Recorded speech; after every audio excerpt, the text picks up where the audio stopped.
Shalom Bapak Ibu, Saudara-saudari yang saya kasih dalam Tuhan kita Yesus Kristus. Selamat hari Minggu, selamat kita boleh berkumpul pada hari ini untuk beribadah dan mendengarkan sabda firman Allah pada hari ini, hari Minggu yang terakhir di bulan April, tanggal 24 April tahun 2022. Bapak Ibu, kita sudah boleh merayakan hari Paskah, kematian Tuhan Yesus dan hari kebangkitan Tuhan seminggu yang lalu. Nah, khotbah pada hari ini masih ada kaitan dengan kebangkitan Tuhan Yesus Kristus, dan khotbah pada hari ini akan membawa kita untuk melihat lagi betapa cinta dan kasih Tuhan yang begitu besar dalam hidup saya dan saudara. Kita akan melihat orang-orang yang dijumpai oleh Tuhan ya waktu Yesus bangkit dari kuburnya. Hari ini tema khotbah berjudul Percaya yang Membawa Bahagia. Percaya yang membawa bahagia. Mari kita membuka Injil Yohanes pasal yang ke-20 ayat 24 sampai 31. Bapak Ibu yang menonton video khotbah ini dalam YouTube channel Maranatha Official, mari membuka Alkitab kita masing-masing di rumah. Yohanes 20 ayat 24 sampai 31. Saya jemput kita semua yang ada di tempat ini untuk bangkit berdiri. Kita akan membaca bergantian. Yesus menampakkan diri kepada Thomas. Tetapi Thomas, seorang dari ke-12 murid itu, yang disebut Didimus, tidak ada bersama-sama mereka ketika Yesus datang ke situ. Maka kata murid-murid yang lain itu kepadanya, "Kami telah melihat Tuhan." Tetapi Thomas berkata kepada mereka, "Sebelum aku melihat bekas paku pada tangannya, dan sebelum aku mencucukkan jariku ke dalam bekas paku itu, dan mencucukkan tanganku ke dalam lambungnya, sekali-kali aku tidak akan percaya." 8 hari kemudian, murid-murid Yesus berada kembali dalam rumah itu, dan Thomas bersama-sama dengan mereka. Sementara pintu-pintu terkunci, Yesus datang dan ia berdiri di tengah-tengah mereka dan berkata, "Damai sejahtera bagi kamu." Kemudian ia berkata kepada Thomas, "Taruhlah jarimu di sini dan lihatlah tanganku. Ulurkanlah tanganmu dan cucukkan ke dalam lambungku, dan jangan engkau tidak percaya lagi, melainkan percayalah." Thomas menjawab dia, "Ya Tuhanku dan Allahku." Kata Yesus kepadanya, "Karena engkau telah melihat aku, maka engkau percaya. Berbahagialah mereka yang tidak melihat namun percaya." Memang masih banyak tanda lain yang dibuat Yesus di depan mata murid-muridnya yang tidak tercatat dalam kitab ini. Tetapi semua yang tercantum di sini telah dicatat supaya kamu percaya bahwa Yesuslah Mesias, Anak Allah, dan supaya kamu oleh imanmu memperoleh hidup dalam namanya. Amin, puji Tuhan. Silakan duduk. Bapak Ibu perhatikan ya. Setelah peristiwa kebangkitan Tuhan Yesus, Yesus menemui para muridnya. Yesus menemui para muridnya. Dan sedikit catatan di sini yang saya mau katakan waktu saya mempersiapkan khotbah ini. Inilah bukti bahwa Tuhan mengutamakan atau memprioritaskan orang-orang yang bersama dengan Dia. Ya, terlepas daripada waktu Yesus menjalani hukuman atau menjalani penyaliban, murid-murid itu berlarian, menghilang.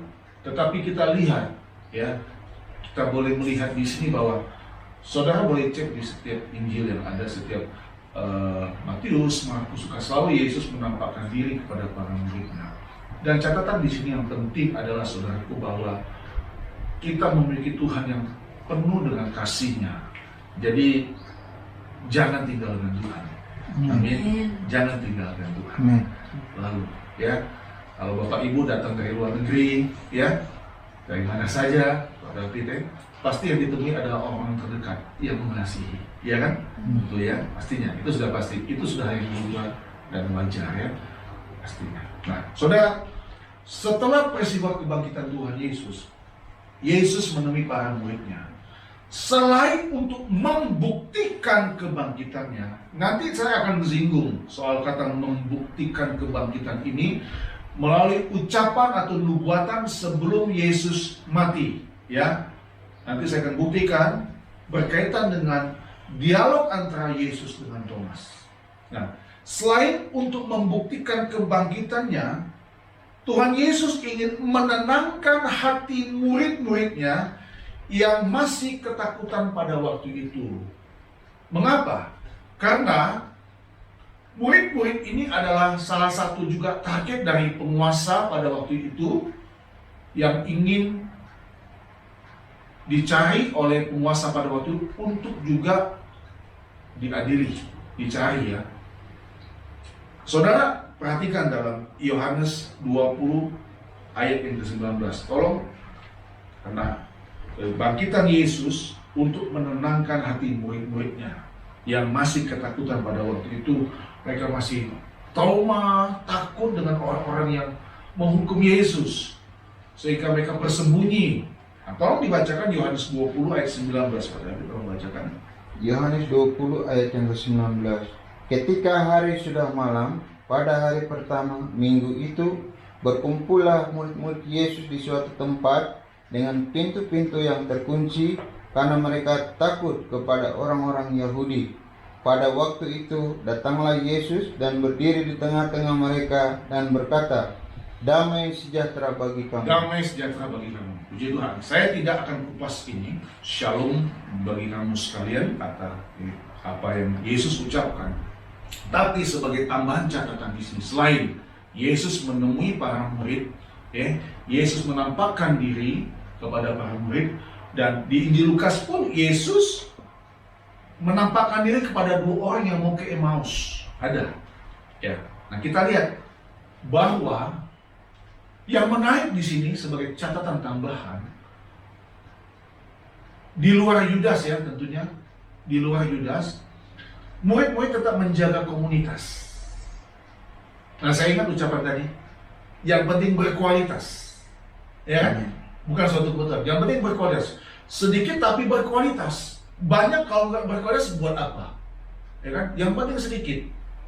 Nah, saudara perhatikan, selain untuk membuktikan kebangkitannya, yang nanti saya akan jelaskan, Yesus ingin apa? Menenangkan hati apa? Murid-muridnya yang masih ketakutan pada waktu itu. Kedatangan Yesus dengan mengucapkan damai sejahtera bagi kamu, itu sudah memberikan satu kekuatan, sukacita, dan kelegaan. Amin. Amin. Itulah sebabnya Bapak Ibu, kita tidak boleh basa-basi yang hanya sekedar basa-basi. Waktu kita menyalami sesama kita, waktu kita berkunjung menyaksikan kebenaran Tuhan, kita suka bershalom. Betul-betul kita ingin shalom itu kita hayati, dan shalom itu kita bagikan bagi sesama. Amin. Amin. Tapi saya tidak bahas tentang ini. Nah, yang saya akan bahas di sini adalah, saudaraku, bagaimana hari ini, ya, kita belajar 1 minggu setelah kita merayakan hari kebangkitan Tuhan.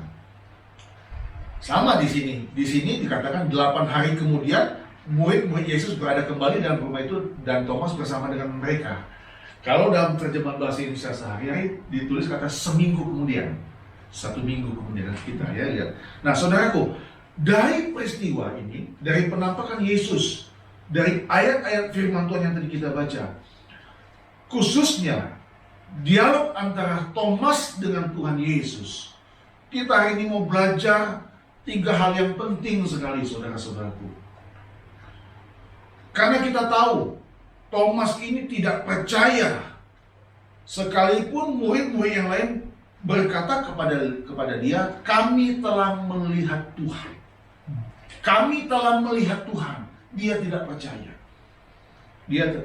Karena kalau saya duga di sini, saudara, ya, kita bolehlah sedikit menduga, Thomas termasuk orang yang setelah peristiwa penyaliban Yesus, termasuk orang yang mungkin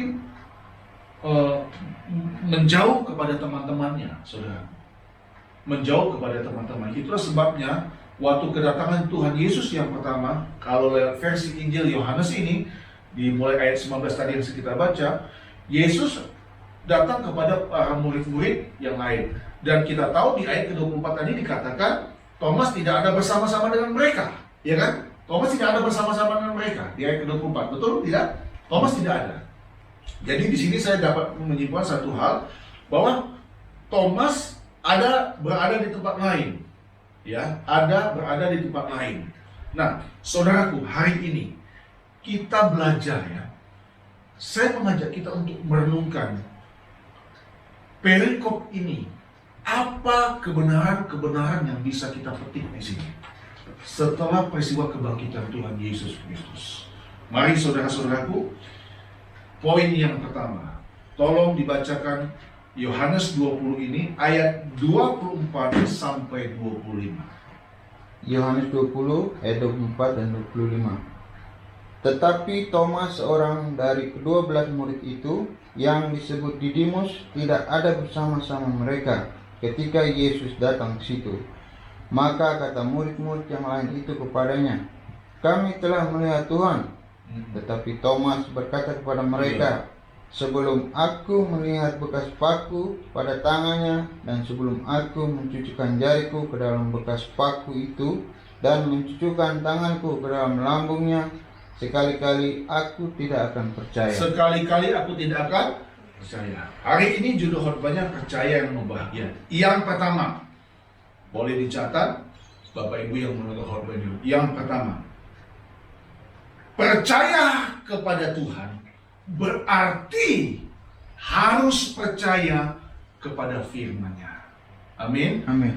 Kalau kita percaya kepada Yesus Kristus adalah Tuhan, maka otomatis kita harus juga percaya kepada firman-Nya. Sudah satu paket. Kenapa saya bilang begitu? Karena kalau kita hanya cuma percaya kepada Tuhan Yesus, tidak percaya kepada ucapan-ucapan Tuhan Yesus yang ada kebenaran firman Tuhan, maka iman kita gampang digoyahkan. Maka kita akan memiliki satu perspektif yang dalam tanda kutip, ya, satu kecurigaan. Apakah benar yang Tuhan bilang ini? Apakah iya? Nah, saya mau katakan, yang pertama, poin yang pertama Bapak Ibu, percaya kepada Tuhan berarti percaya kepada firman-Nya. Amin.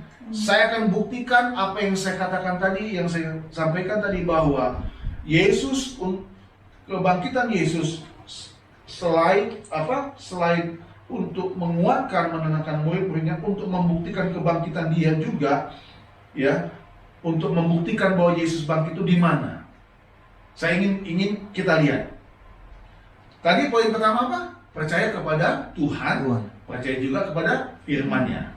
Saya mau bertanya di sini, kalau lewat dua ayat ini, artinya murid-murid sudah berkata, "Kami telah melihat Tuhan," dan yang datang pada waktu itu kemudian Tuhan, kita tahu, ya. Tapi Thomas bilang itu belum ada Yesus datang. "Sebelum aku melihat bekas paku pada tangannya." Jadi Thomas, catatan kecil di saya, Thomas di sini, ya, tidak melihat Yesus secara utuh. Dia melihat kematian Tuhan. Dia hanya melihat penderitaan, tapi dia lupa bahwa selama 3,5 tahun Yesus melayani, dia sudah bersama-sama dengan Tuhan. Artinya Thomas memiliki iman yang ragu-ragu. Itulah sebabnya saya tulis di sini, percaya kepada Tuhan berarti percaya kepada firman. Amin. Kalau Bapak Ibu percaya kepada Dia, saudara harus percaya kepada perkataannya. Amin. Haleluya. Kita mungkin percaya kepada orang lain, tapi kita belum tentu bisa percaya kepada perkataannya, ya kan? Tapi kalau sudah bicara tentang kepada Yesus, itu sudah segala-galanya. Saya buktikan di sini. Tolong Pak David bacakan, ya. Matius 16 ayat 21, Matius 17 ayat 22, Matius 20 ayat 17 sampai 19. Mulai yang pertama, Matius pasal 16. Yuk. Matius 16 dulu, buka. Matius 16 ayat 21. Matius 16 ayat 21. Matius 16 ayat 21. Matius 16 ayat yang ke-21. Sejak waktu itu Yesus mulai menyatakan kepada Kepada siapa? Murid-muridnya. Kita percaya nggak ada Thomas di situ? Percaya, pasti. Oke, lanjut. bahwa ia harus pergi ke Yerusalem Iya. dan menanggung banyak penderitaan dari pihak tua-tua, imam-imam kepala dan ahli-ahli Taurat, lalu dibunuh dan dibangkitkan pada hari Dan ketiga. dibangkitkan pada hari ketiga. Yesus mulai menyatakan kepada siapa? Murid-muridnya. Artinya ini nubuatan. Dan kita percaya waktu itu ada Thomas. Haleluya. Kemudian baca lagi Matius 17 ayat ke-22. Matius 17 ayat 22. Matius 17 ayat yang ke-22. Iya. Pada waktu Yesus dan murid-muridnya bersama-sama di Galilea, Iya. ia berkata kepada mereka, Anak manusia akan diserahkan ke dalam tangan manusia, dan mereka akan membunuh dia, dan pada hari ketiga Iya. ia akan dibangkitkan. Maka hati murid-muridnya itu pun sedih sekali. Nah, sekarang Pak David tolong bacakan Matius 20 ayat 17 sampai 19, pemberitahuan yang ketiga ini. Matius 20 ayat 17 sampai 19. Matius 20 ayat 17 sampai 19. ke 19. Pemberitahuan ketiga tentang penderitaan Yesus. Ketika Yesus akan pergi ke Yerusalem, ia memanggil ke-12 muridnya tersendiri dan berkata kepada mereka di tengah jalan, Sekarang kita pergi ke Yerusalem dan Anak Manusia akan diserahkan kepada imam-imam kepala dan ahli-ahli Taurat, dan mereka akan menjatuhi dia hukuman mati, dan mereka akan menyerahkan dia kepada bangsa-bangsa yang tidak mengenal Allah, supaya ia diolok-olok, disesah dan disalibkan, dan pada hari ketiga ia akan dibangkitkan. Sebentar ya. Tolong baca satu kali lagi ayat 17. Ketika Yesus akan pergi ke Yerusalem, Ia memanggil ke-12 muridnya. Halo, Thomas salah satu dari 12 murid enggak? Salah satu dari 12 murid kan? Oke, apa yang dikatakan Yesus tersendiri, jadi spesial khusus di Yerusalem. Iya, akan pergi dan berkata kepada mereka di tengah jalan. Ditutup dengan kata pada hari ketiga ia akan dibangkitkan. Saudara mengertikan di sini sampai di sini? Artinya Thomas tidak percaya. Murid-murid sudah bilang, Yesus sudah ngomong, aku akan dibangkitkan. Aku akan dibangkitkan pada hari ketiga, aku akan dibangkitkan.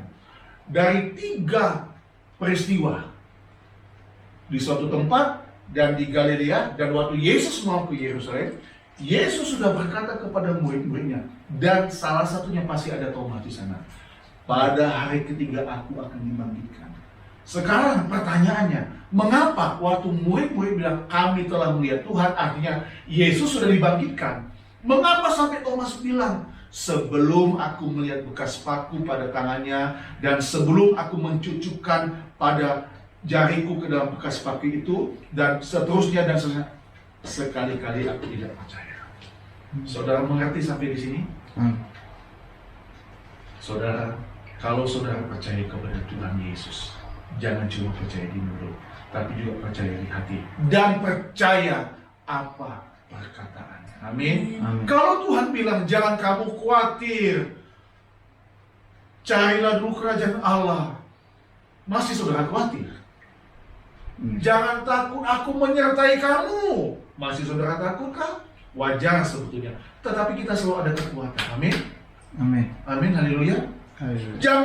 Jangan membalas kejahatan dengan kejahatan. Percaya kepada Yesus, gak boleh kita balas kejahatan sama kejahatan. Haleluya, saudaraku. Amin. Kasihilah istrimu. Amin. Hormatilah suamimu. Siapa yang ngomong? Firman Tuhan. Saudara percaya kepada dia, percaya juga pada firman Tuhan. Haleluya. Ini bukti. Kalau kita lihat konteks peristiwa ini, Thomas tidak percaya. Padahal bukti tadi sudah saya sampaikan. Yesus datang untuk membuktikan kebangkitannya. Amin. Haleluya. Amin. Saudara mengerti sampai di sini? Haleluya. Yes. Puji Tuhan. Saudara percaya kepada Tuhan berarti percaya kepada firman. Itu sudah satu paket. Jangan lupakan ini. Saya tulis di sini. Untuk menguatkan poin yang pertama, tolong Pak David bacakan ayat yang bisa dikatakan menjadi kekuatan bagi kita semua juga. Bilangan 23 ayat 19. Bilangan 23 ayat 19. Kita Bilangan pasal 23 ayat 19. Nanti kita kembali lagi kepada ayat pokok kita. Bilangan 23 ayat 19. Bilangan 23 ayat 19. 23 ayat yang ke-19. Iya. Allah bukanlah manusia sehingga ia berdusta, Haleluya. bukan anak manusia sehingga ia menyesal. Yes. Masakan ia berfirman dan tidak melakukannya, atau berbicara dan tidak menepatinya? Katakan amin. Katakan amin. Allah berdusta enggak? Tidak. Kita ini bersyukur kita punya Allah yang tidak pernah berdusta kepada kita. Saya selalu berkata kepada kita semua dan bagi Bapak Ibu yang menonton video baik khotbah ini, apapun peristiwa pahit yang mungkin sedang kau alami, jangan pernah mencurigai Tuhan. Amin. Tuhan tidak pernah berdusta. Haleluya. Kalau Dia berfirman, Dia pasti akan melakukannya. Kalau Dia berbicara, Dia pasti menepatinya. Haleluya, saudaraku. Beda dengan kita manusia. Kita bisa ngobrol janji, tapi kita juga tidak bisa menepati janji. Haleluya. Hari ini saya mau berkata, di balik peristiwa kebangkitan Tuhan, selain Ia membuktikan kebangkitannya, selain Ia ingin menguatkan para muridnya, Yesus secara tidak langsung mengajar kita semua untuk bukan saja percaya kepada Dia, tapi harus juga percaya kepada firman Tuhan. Amin. Kalau engkau percaya firman Tuhan, baca dong firman Tuhan. Amin. Jangan cuma aku percaya kepada Tuhan, tapi engkau tetap khawatir hidupmu. Aku percaya kepada Dia yang bangkit dari kubur, tapi engkau tetap gelisah terus hidupmu, tapi engkau tetap cinta dunia terus. Haleluya. Amin. Ayo kita buktikan. Kita tidak sekedar lip service, hanya bicara lewat mulut kita, tapi lewat tindakan kita. Kita percaya apa yang Dia firmankan. Amin. Haleluya. Saya sudah buktikan tadi kan, Yesus ngomong kepada murid-muridnya, aku akan mati, aku akan dihukum, aku akan disesat, tapi pada hari ketiga aku akan dibangkitkan. Amin. Amin. Ini Thomas lupa atau mudel atau memang dia, kalau orang penyakit lupa tuh amnesia ya? Hah? Kenapa? Jangan punya iman yang rapuh, saudaraku. Amin. Haleluya. Amin. Jadi kalau percaya kepada Tuhan, kamu harus percaya pada firman. Haleluya. Yang kedua, yuk kita belajar lagi firman Tuhan. Enak ya belajar firman Tuhan ya. Haleluya. Amin. Puji Tuhan. Yuk, poin yang kedua. Setelah yang pertama tadi, tolong Pak David bacakan ayat 26 sampai 29 dari Yohanes 20. 26 sampai 29. Yohanes 20, 26 sampai ayat Iya. 29. Nah, ini dia. 8 hari kemudian, Iya. murid-murid Yesus berada kembali dalam rumah itu, dan Thomas bersama-sama dengan mereka. Sementara pintu-pintu terkunci, Yesus datang dan Ia berdiri di tengah-tengah mereka dan berkata, "Damai sejahtera bagi kamu." Kemudian Ia berkata kepada Thomas, "Taruhlah jarimu di sini, dan lihatlah tanganku. Ulurkanlah tanganmu dan tutupkan ke dalam lambungku. Dan jangan engkau tidak percaya lagi, melainkan percayalah." Thomas menjawab Dia, "Ya Tuhanku dan Allahku." Kata Yesus kepadanya, "Karena engkau telah melihat aku, maka engkau percaya. Berbahagialah mereka yang tidak melihat namun percaya." Silakan. Saudara, sebelum saya masuk menjelaskan sharing poin kedua ini, tadi di ayat yang ke-19, Yesus datang kepada mereka, pintu-pintu terkunci. Di sini pun pintu-pintu terkunci. Ini saja sudah membuktikan kedahsyatan Tuhan. Amin.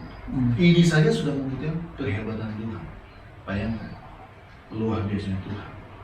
Nah, poin yang kedua, saudara. Poin yang kedua. Dialah kebahagiaan kita yang sejati. Mempercayai dan memiliki Tuhan itu lebih dari apapun juga dalam hidup ini. Dialah kebahagiaan kita yang sejati. Mempercayai dan memiliki Tuhan itu lebih dari apapun dalam hidup ini. Camkan ini, saudara. Amin. Saudara, yang tadi di awal saya katakan, kepada siapa Yesus datang? Kepada para muridnya, orang-orang yang dia kasihi. Sekalipun ada yang berkhianat, ada yang menyangkal, ada yang kabur, ya. Tapi kita lihat, Yesus tetap mengasihi pengikut-pengikutnya. Saudara, mari, dialah kebahagiaan kita yang sejati. Dialah satu-satunya. Mempercayai dan memiliki Tuhan itu lebih dari apapun juga di dalam hidup ini. Saat di kesaksian Pak David itu luar biasa. Yang penting berkualitas, ada Tuhan di dalamnya. Haleluya. Amin. Saudara, camkanlah ini. Mengapa? Karena kita lihat ini Yesus datang sudah dalam wujud seperti manusia, tapi dia adalah Tuhan. Kalau dia bukan Tuhan, maaf saudara-saudaraku, dia tidak mungkin bisa menembus pintu yang terkunci. Haleluya. Nah sekarang saudaraku, buka 1 Korintus 13 ayat 12. 1 Korintus 13 ayat 12. Nanti poin yang kedua ini akan diperkuat dengan yang ketiga, yang bagian terakhir, yang ketiga yang terakhir ya. Tapi tolong baca dulu 1 Korintus 13 ayat 12. 1 Korintus 13 Iya. ayat yang ke-12. Iya. Karena sekarang kita melihat dalam cermin suatu gambaran yang samar-samar, tetapi nanti kita akan melihat muka dengan muka. Kita akan Sekarang aku hanya mengenal dengan tidak sempurna, tetapi nanti aku akan mengenal dengan sempurna seperti aku sendiri dikenal. Paulus yang menulis ini. Masih ada lagi satu ayat ya. Paulus pernah melihat atau lebih tepatnya mendengar suara Tuhan waktu Paulus sedang menuju ke kota Damsyik untuk untuk menganiaya para pengikut Tuhan. Kita tahu bersama cerita itu bukan? Paulus waktu itu masih bernama Saulus. Paulus katakan, nanti kita akan bertemu muka dengan muka. Sekarang kita lihat setelah kebangkitan Tuhan Yesus. Yesus datang kepada para muridnya. Yesus datang kepada seorang yang bernama Thomas, yang mempunyai iman yang ragu-ragu, iman yang bimbang, iman yang labil. Ya. Nah, saya mau katakan saudara-saudaraku, mari singkirkan kelabilan itu, hancurkan ketidakpercayaan itu. Nanti suatu hari kita akan ketemu muka dengan muka. Haleluya. Tolong baca Wahyu 22, Pak David, tolong buka Wahyu 22. Hari ini kita banyak belajar ya firman Tuhan ya. Wahyu 22. Saudara harus belajar firman Tuhan ya, membuka-buka ayat firman Tuhan, belajar ya. Saya juga kita tetap belajar ya. Wahyu 22 mulai, tolong baca ayat 1 ya Pak David sampai 7. Wahyu 22 mulai. Wahyu 22 Ayat 1 sampai 7 ya. Lalu ia menunjukkan kepadaku sungai air kehidupan yang jernih bagaikan kristal, dan mengalir keluar dari tahta Allah dan tahta anak domba itu. Di tengah-tengah jalan kota itu, yaitu di menyeberang sungai itu, ada pohon-pohon kehidupan yang berbuah 12 kali tiap-tiap bulan sekali, dan daun pohon-pohon itu dipakai untuk menyembuhkan bangsa-bangsa. Maka tidak akan ada lagi laknat. Tahta Allah dan tahta anak domba akan ada di dalamnya, dan hamba-hambanya akan beribadah kepadanya. Ayat keempatnya, lihat. Dan mereka akan melihat wajahnya, dan namanya akan tertulis di dahi mereka. Dan malam tidak akan ada lagi di sana, dan mereka tidak memerlukan cahaya lampu dan cahaya matahari, sebab Tuhan Allah akan menerangi mereka, dan mereka akan memerintah sebagai raja sampai selama-lamanya. Lalu ia berkata kepadaku, perkataan-perkataan ini tepat dan benar, dan Tuhan Allah yang memberi roh kepada para nabi telah mengutus malaikatnya untuk menunjukkan kepada hamba-hambanya apa yang harus segera terjadi. Sesungguhnya aku datang segera. Berbahagialah orang yang menuruti perkataan-perkataan nubuat kitab ini. Amin. Ini sebetulnya menjadi satu peringatan buat saya dan saudara. Thomas tidak menuruti perkataan Tuhan. Dia lupa dengan nubuatan dalam Injil. Yesus sudah berkata, aku akan bangkit. Tapi yang menarik di sini saudara-saudaraku dalam wahyu ini, dan mereka akan melihat wajahnya, yaitu Bapa, dan namanya akan tertulis di dahi mereka. Nama Yesus akan tertulis di dahi kita. Haleluya. Sementara Thomas berusaha mencucukkan apa? Tangannya. Taruhlah jarimu di sini dan lihatlah tanganku. Saudara, yang kedua, dia kebahagiaan kita yang sejati. Ada dia atau tidak ada dia, dialah segala-galanya. Amin. Saya sekarang mau bertanya, apa kita melihat Tuhan di sini? Tidak. Tapi kita boleh merasakan kehadiran Tuhan, bukan? Amin. Amin. Ada shalom. Haleluya. Amin. Itulah sebabnya tadi saya katakan, kita mengatakan sesuatu yang baiklah, baguslah, shalom, puji Tuhan. Mengapa? Karena kita tahu perkataan-perkataan ini Tuhan yang ajarkan kita. Haleluya. Amin. Jadi camkan itu ya. Yang kedua, dialah kebahagiaan kita yang sejati. Mempercayai dan memiliki Tuhan, itu lebih dari apapun juga dalam hidup ini. Haleluya, saudaraku. Yang ketiga, yang terakhir, tolong dibaca ayat 30 sampai 31. Yohanes 20 ayat 30 sampai 31. Memang masih banyak tanda lain yang dibuat Yesus di depan mata murid-muridnya yang tidak tercatat dalam kitab ini. Tetapi semua yang tercantum di sini telah dicatat supaya kamu percaya bahwa Yesuslah Mesias, Anak Allah, dan supaya kamu oleh imanmu memperoleh hidup dalam namanya. Yang ketiga, tolong dicatat ini. Yang ketiga, nama Yesus Sang Mesias membuat kita percaya, bahagia, dan tetap bertahan dalam menjalankan kehidupan ini. Haleluya. Itu yang ketiga, poin yang terakhir. Nama Yesus Sang Mesias membuat kita percaya, bahagia, dan tetap bertahan dalam menjalani kehidupan ini. Haleluya, saudaraku. Amin. Saudara, Tuhan dengan sedikit keras menegur Thomas. Karena engkau telah melihat aku, maka engkau percaya.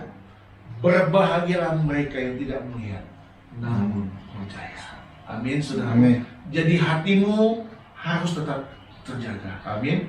Kebahagiaanmu bukan terletak pada hal-hal yang nyata di depan kita. Uangkah, hartakah, kita memang membutuhkan itu dan kita boleh memiliki itu. Tetapi kebahagiaan kita bukan diukur dari sana. Amin. Kebahagiaan kita diukur bagaimana kita merasakan, melihat, memiliki dan dimiliki oleh Tuhan Yesus. Haleluya. Tuhan katakan, percuma kamu memiliki isi dunia ini kalau jiwamu binasa. Haleluya. Nah, untuk memperkuat poin ketiga, tolong dibaca 2 Korintus 5 ayat yang ke-7. 2 Korintus 5 ayat yang ke-7 sebagai dua ayat bagian terakhir ini. 2 Korintus 5 ayat yang ke-7. 2 Korintus 5 ayat yang ke-7. Sebab hidup kami ini adalah hidup karena percaya, bukan karena melihat. Sebab hidup kami ini adalah hidup karena percaya, bukan karena melihat. Amin. Saudara, apakah kita harus seperti Thomas dulu? Tuhan, engkau harus ada, fisikmu harus terlihat di depanku, baru aku percaya, baru aku setia ikutmu. Oh, tidak seperti begitu, saudaraku. Amin. Disinilah yang Yesus katakan, yang Tuhan katakan dalam Yohanes 30:31 ini. Banyak tanda yang dibuat Tuhan supaya kita percaya. Amin. Tapi tidak tercatat dalam buku. Supaya kenapa? Imanmu hidup. Haleluya. Kalau kita baca Korintus ini, kita lihat, saudaraku, ayat ke-6. Kami senantiasa tabah meskipun kami sadar bahwa selama kami mendiami tubuh ini kami masih jauh dari Tuhan. Ayat 8-nya, tetapi hati kami tabah Kalau kita baca sebelumnya, ini bicara tentang keadaan-keadaan yang situasi yang tidak mengenakan yang dialami oleh jemaat yang ada di kota Korintus. Itu sebabnya poin ketiga saya katakan, nama Yesus Sang Mesias membuat kita percaya, membuat kita bahagia, dan membuat kita tetap bertahan dalam menjalani kehidupan ini. Amin. Haleluya, saudaraku. Iya, kalau bukan dia ngapain kita? Paulus pernah katakan begini, kalau Yesus tidak dibangkitkan, maka sia-sialah kepercayaan kita. Haleluya. Yang membuat kita bertahan siapa? Karena nama Yesus, bukan? Haleluya, saudaraku, bukan. Karena nama dia, bukan. Karena nama Yesus. Karena pribadi dia. Nah, sebagai ayat yang terakhir, mari kita sama-sama melihat satu contoh yang nyata dalam Yohanes pasal 6. Yohanes pasal 6 ayat 25 sampai 27. Tolong dibaca, David. Yohanes pasal 6 ayat 25 sampai 27.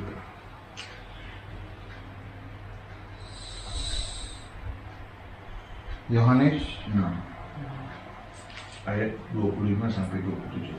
Yohanes 6 ayat 25 sampai yang ke-27. Roti hidup. Ketika orang banyak menemukan Yesus di seberang laut itu, mereka berkata kepadanya, "Rabi, bila mana engkau tiba di sini?"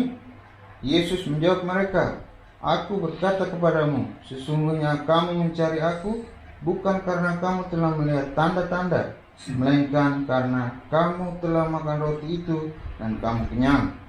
Bekerjalah bukan untuk makanan yang akan dapat binasa, melainkan untuk makanan yang bertahan sampai kepada hidup yang kekal, yang akan diberikan Anak Manusia kepadamu. Sebab dialah yang disahkan oleh Bapa Allah dengan materinya." Amin. Saudara, saya sedih kalau orang Kristen ikut Tuhan karena berharap mujizat supaya dia sembuh, supaya keluar dari persoalan hidup, ya. Tapi ikut Tuhan supaya apa? Supaya kita bisa membalas kasih Tuhan. Amin. Amin. Dia sudah menyelamatkan hidup kita. Kita lihat dalam Yohanes 6 ini, Yesus katakan, "Kamu cari aku bukan karena kamu sudah melihat tanda-tanda, karena kamu tuh udah kenyang." Ini kan peristiwa ini kan sebelumnya ada Yesus memberi makan 5.000 orang, ya kan? Saya takut kita jadi Kristen seperti begini, tapi saya percaya di sini tidak ada. Amin. Bapak Ibu yang mendengar video ini, jangan seperti orang Kristen, orang percaya yang seperti di sini, ya. Hanya ikut Tuhan supaya kehidupannya terjamin. No, ikut Tuhan supaya kita menjadi anak Dia yang sejati. Amin. Amin. Supaya iman kita bertumbuh. Yesus sudah banyak buat tanda-tanda, sudah banyak buat mujizat. Saya katakan, yang pernah saya ngobrolkan, tanda yang paling besar adalah keselamatan yang Tuhan kerjakan. Itu yang Dia lakukan di Bukit Golgota. Waktu Dia mati, menebus dosa saya dan dosa saudara. Itulah mujizat Tuhan yang paling terbesar. Amin. Kalau soal makan minum, saudara bekerja. Amin. Saudara mengupayakan, saudara mencari dengan cara yang halal. Haleluya. Selebihnya apa sih yang Tuhan berkati? Oke, Tuhan katakan cari dulu kerajaan Allah dan kebenarannya. Saudara, hidup kita ini bukan hidup karena melihat. Amin. Amin. Hidup kita bukan karena melihat tanda-tanda dan mujizat-mujizat Tuhan, tapi hidup kita karena percaya kepada Dia. Amin. Mau ada mujizat kek, mau tidak ada mujizat kek, saya tetap percaya. Amin. Amin. Iya. Haleluya, saudaraku. Ya. Haleluya. Mau sedikit kek, mau banyak orang kek, saya tetap percaya. Hah? Saya tetap percaya Dia adalah Mesias. Aku harus melayani Dia. Kalau aku melayani Dia, apa Pak David? Aku akan dikuatkan oleh Bapa. Haleluya. Selamat mengalami kuasa kebangkitan Tuhan. Amin. Percaya Yesus, percaya yang mengubah hatinya. Bukan percaya karena harta kita banyak, bukan percaya karena kita punya mobil dan rumah yang mewah, tapi kita percaya karena Dia, Sang Mesias, datang turun ke dunia ini untuk membawa aku bersama-sama nanti masuk Amin. dalam surga. Amin. Haleluya. Kalau Tuhan berkati hidup kita, itu tanda karena Dia mengasihi kita. Artinya Dia ingin kita lebih efektif. Dia ingin kita jadi berkat bagi orang lain, untuk menolong orang lain, untuk menolong kesusahan dan penderitaan orang lain. Haleluya, saudara. Amin. Sampai di sini sudah masih memahami dan mengerti apa maksud saya. ya, bahwa dialah kebanggaan kita yang sejati. Kuasa kebangkitan Yesus harus membawa semangat, spirit, dan gairah kita dalam mengiring, dalam melayani Dia, Raja di atas segala raja. Tuhan Yesus memberkati kita semua. Mari kita bangkit.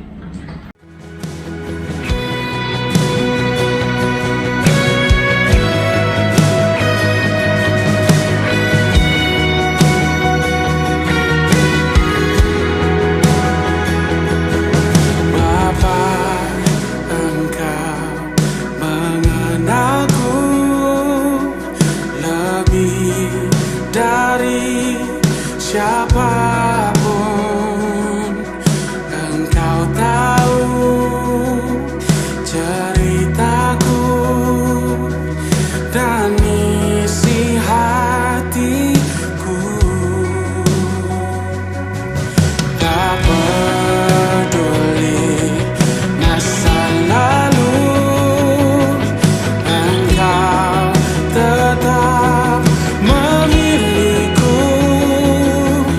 Ubahkanku, sempurnakan jadi karya yang indah. Kini aku percaya tiada yang mustahil bagimu. Kuasamu kuatkanku, dasar